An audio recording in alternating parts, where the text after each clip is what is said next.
نکاح کی خرابیوں میں سے ایک یہ بھی بات دیکھنے میں آتی ہے کہ منگنی ہو جاتی ہے اور یا رشتہ پکا ہو گیا، مان لیجئے منگنی نہیں ہوئی، رشتہ پکا ہو گیا، اب اس کے بعد ایسا ہو جاتا ہے گویا کہ شادی ہو گئی ان کی، پھر دونوں فون پہ بھی گھنٹوں بات کر رہے ہیں، رات میں ابھی ٹاک ٹائم بہت ساری اسکیمیں ایسی آتی ہیں 12 کے بعد 10 کے بعد فری، اب یہ بیٹھا گھر سے فون کر رہا ہے چھت پہ جا کے، اور وہ بھی دالان میں جا کے یا گیلری میں جا کے کونے میں بیٹھ کے خسر پسر کر رہی ہے، اور دونوں باتیں کرتے ہیں گھنٹوں، کیا پکا آج گھر میں، بیگن پکا، کیا پکا، کیا کھائے، کیسے کپڑے پہنے، لال کپڑے نیلے کپڑے، کیونکہ دیکھیے یہ بے حیائی ہے، یہ جائز نہیں ہے۔ بعض اوقات تو یہ ہوتا ہے کہ بھتیجے کی فلانے چچیرے بھائی کی شادی ہے، خلیرے بھائی کی شادی ہے، پھر وہ بھی آئے یہ بھی آئے، پھر دونوں کونے میں رک کے بات کر رہے ہیں،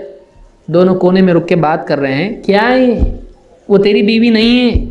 وہ تیرے لیے اجنبی ہے، کل کو رشتہ ٹوٹ گیا تو وہ کیا ہے، اور اس کے ذہن کو خراب کر رہا ہے۔ جب تک شادی نہیں ہوتی ہے، جب تک نکاح نہیں ہوتا ہے، دونوں ایک دوسرے کے لیے اجنبی ہیں۔ یہ نہیں کہ آپ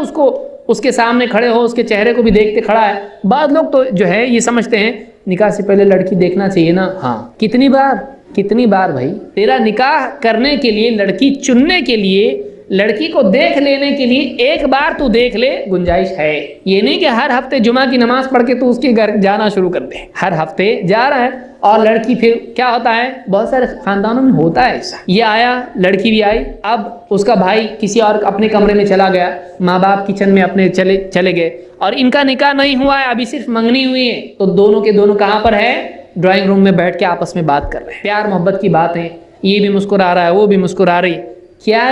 یہ بے حیائی ہے، اسلام میں یہ چیز نہیں ہے، اسلام میں یہ چیز نہیں ہے۔ جب تک نکاح نہیں ہوتا ہے دونوں ایک دوسرے کے لیے کیا ہیں، اجنبی ہیں، دونوں ایک دوسرے کے لیے اجنبی۔ پھر کبھی ایسا بھی ہوتا ہے کہ نکاح تو اس کا دیکھنے والے ایک درجن،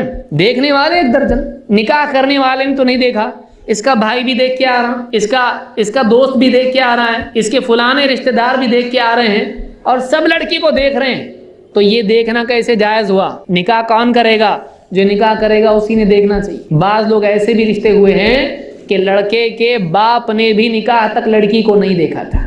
بتائیے کیوں؟ اجنبی ہے اس کے لیے، اجنبی ایسے بھی لوگ ہیں دنیا میں کہ لڑکے کے باپ نے بھی لڑکی کو نکاح تک نہیں دیکھا ہے، کیونکہ وہ نکاح اس کا اجنبی ہے۔ ابھی کیا ہو رہا ہے، فوٹو لڑکی کا بھیج رہے ہیں واٹس ایپ کے ذریعے سے، واٹس ایپ تو بہت آسان طریقہ ہو گیا، بھائی ہے کیا کوئی اس کے لیے؟ آج کو یہ کوئی تجارت ہے، آپ کموڈٹی سیل کر رہے ہیں۔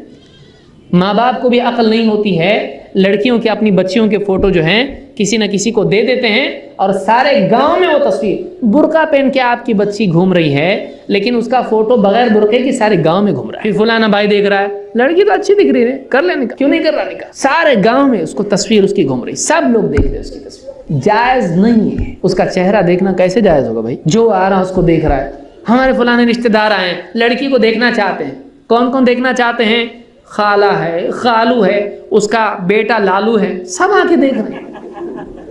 وہ بھی دیکھ رہا ہے، اس لڑکا جوان ہے، 18 سال کا لڑکا ہے، وہ بھی دیکھ رہا ہے اس کو، ہاں میرے بھائی کی بیوی ہے ہونے والی، کیسے جائز ہے اس کے لیے؟ وہ بیچاری بچی اور پھر کبھی ایسا ہوتا ہے رشتہ ٹوٹ جاتا ہے، سارا گاؤں دیکھ کے گیا، اس کون سا طریقہ ہے؟ یہ صحیح نہیں ہے۔ تو منگنی کی رسم اور اس طرح سے دیکھنے دکھانے کی جو باتیں ہوتی ہیں یہ سب غلط ہے۔ جس کو نکاح کرنا ہے وہ دیکھے، زیادہ سے زیادہ ماں باپ اگر اس کے بہت بزرگ ہیں، باپ بزرگ ہے، نکاح کی عمر نکل چکی ہے، وہ دیکھ سکتا ہے، اس کی عمر بہت ہو چکی ہے اس لیے کہ ابھی اس سے وہ معاملہ نہیں ہے، لیکن وہ بھی نہ دیکھے تو زیادہ اچھا ہے۔ بہرحال اس بارے میں اللہ کے نبی صلی اللہ علیہ وسلم نے فرمایا، لا یخلون رجل بامرأۃ الا ومعها ذو محرم، کوئی مرد کسی عورت کے ساتھ تنہائی میں نہ رہے،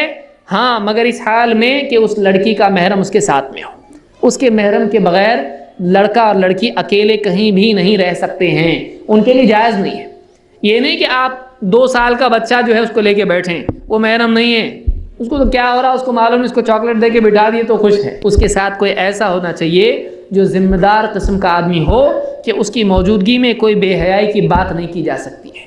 ایسا آدمی ہونا چاہیے۔ یہ نہیں کہ چھوٹا 10 سال کا بھائی ہے اس کے ساتھ بیٹھے ہوئے، نہیں، بلکہ واقعی ایسا ذمہ دار قسم کا آدمی ہونا چاہیے۔ تو بغیر محرم کے